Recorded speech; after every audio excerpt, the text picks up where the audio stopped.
Thank you, James, and good afternoon, everyone. Welcome to this week's NASCAR Cam Video Teleconference in advance of Saturday night's 26th annual NASCAR Sprint All-Star Race at Charlotte Motor Speedway. First, however, is Wednesday's 6th annual NASCAR Sprint Pit Crew Challenge presented by Craftsman at 7 p.m. at the Time Warner Cable Arena in Charlotte, North Carolina. The top 24 NASCAR Sprint Cup pit crews will compete for team and individual honors, and Wednesday's finishing order will determine the pit selection order for Saturday night's All-Star race. Joining us today is Alan Gustafson. He's the crew chief of the number 5 GoDaddy Chevrolet, driven by Mark Martin from Hendrick Motorsports. Mark's currently 11th in the NASCAR Sprint Cup Series standings. Alan, welcome. Thanks for having me. No pressure now as your crew competes Wednesday night. That's a big carrot to hold out in front of everybody. Yeah, that's there's some pressure there involved there, obviously, but I think it's a really cool venue for the pit crew guys to go showcase their talents and have the fans so close to them in the stands. It's a lot of fun. It's a really fun event. Well, good. Thank you. We'll now go to some media questions for Alan Gustafson. And thank you. The floor is now open for questions. If you do have a question, please press *1 on your telephone keypad at this time. Questions will be taken in the order they're received. Using a speakerphone, we ask that while posing your question, you pick up your handset to provide favorable sound quality. Again, ladies and gentlemen, if you do have a question or comment, please press *1 on your telephone keypad. Our first question comes from Mike Embry from SpeedTV.com. Sir, you can state your question. Thank you. Alan, how do you approach this weekend? There's been a lot of talk by drivers about working as much on 600 setups and so forth as getting their car ready to run Saturday night. Is that kind of a balancing act you go through this weekend? Yeah, I think obviously it's the same track, so it's really valuable information for when you're running the All-Star. It's stuff that you're going to use for the 600, and ultimately I think everybody's trying to get their race cars as good as they can for the 600. But the other side of that coin is it's a lot shorter of an event. The 10-lap, 15-lap run is going to be what you're more focused on than it is going to be in the 600 when you obviously got to go a full fuel run. So that makes things different. And then the way the 600 starts and transition through the night makes it very difficult also. So we can use that practice for the All-Star to help, and you'll use that race as a dress rehearsal, so to speak. But as far as I'm concerned, we're going to go there trying to get the fastest Delphi Chevy we can on the racetrack and try to win it. And I think that's the key. And winning it would give you a huge boost and a lot of momentum going into the 600, as much as it would trying to get your car right. What's the sort of the layman's version of how you set up a car differently for, say, 10 or 20 laps Saturday night as opposed to a fuel run next weekend? I think the biggest difference is when you make a full fuel run, you've got to start out free. The car's really going to start turning well because as you burn off fuel and lose rear weight and gain front weight percentage and build up the tires, you typically just build tighter and tighter and tighter. So you've got to start pretty free to balance that out. So over the run, you've got the fastest average time as you can get. You give up a little bit at the beginning to get it through the middle and the end.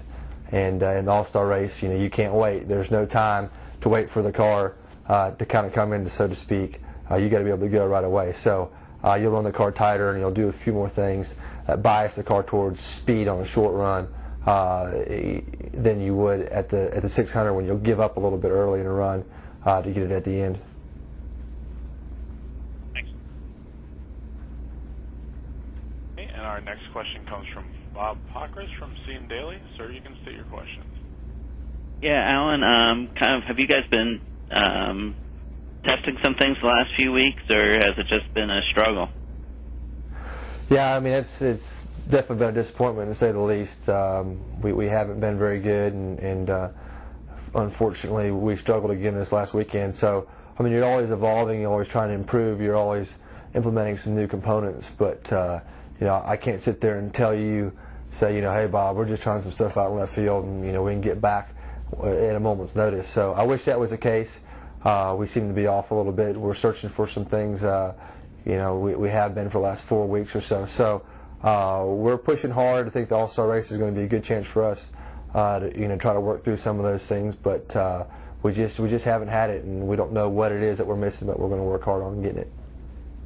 Is there any consolation in the fact that, obviously the 88 struggled a little bit and the 24 didn't run as well either? I mean, in the sense of, okay, most of us were off, or is that a cause of more concern?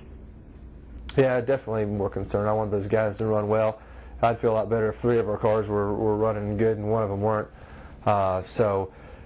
The 88 really struggled bad, and that was unfortunate. And that's not there's not much positive to take out of that. And we were similar, and Jeff I think was a little bit better, but ultimately not where we need to be. So Jimmy had a good car. I think he had the best car there, and really had a good shot at winning the race besides getting that pit road penalty. So that's nice, and obviously we'll lean off of that a lot, and that's the direction we'll head and try to figure out how to get the same results out of our car, and we'll lean on the 48 team a bunch to try to do that. But ultimately, to answer your question, I would much rather be the only guy running bad than have company running bad. That's never good. Thank you. Sure. Okay, and again, ladies and gentlemen, if you do have a question or comment, please press *1 on your telephone keypad. Our next question comes from DJ Despain from Robbins Racing. Sir, you can state your question. Good afternoon, Alan. Earnhardt Jr. stated the other day that the car for him has been off, he thinks, is due to the reintroduction of the spoiler. And it does seem that it may have some impact as well on Jimmy Johnson's team. Is that also the case with Mark and you? Have y'all seen any major differences in the style of driving and the impact on the car since the reintroduction of the spoiler? Yeah, I mean, it's hard to tell right now. I mean, we're working through it. It's always a little bit left up to interpretation, but it seems like that time frames when we put the spoiler back on got us behind opposed to the competition. And Martinsville, the first race with it, we ran really good and had a pit road penalty, but ever since then it seemed to have been a struggle, and it's hard for us to quantify it. It's not a situation where the car is just really loose or really tight or we're struggling with the balance of the car. It's more of a lack of speed. So it seems to correlate, although the information that we've gotten from the research we can do doesn't really show. It doesn't show up in the wind tunnel or in any other areas, but yeah, it seems to correlate to when our struggles have started. And it may take a little bit something different with the spoiler, and it may take a different driving style, and it may take biasing your car set up a different way. And those are the things we've been trying to work through methodically. It's not a thing that you can just throw at it in 1 week and say, hey, this is the magic fix. You just try to piece it week by week by week. You try to knock either find solutions or get rid of potential answers. So I can't say that it is, but there seems to be some results and information pointing that direction.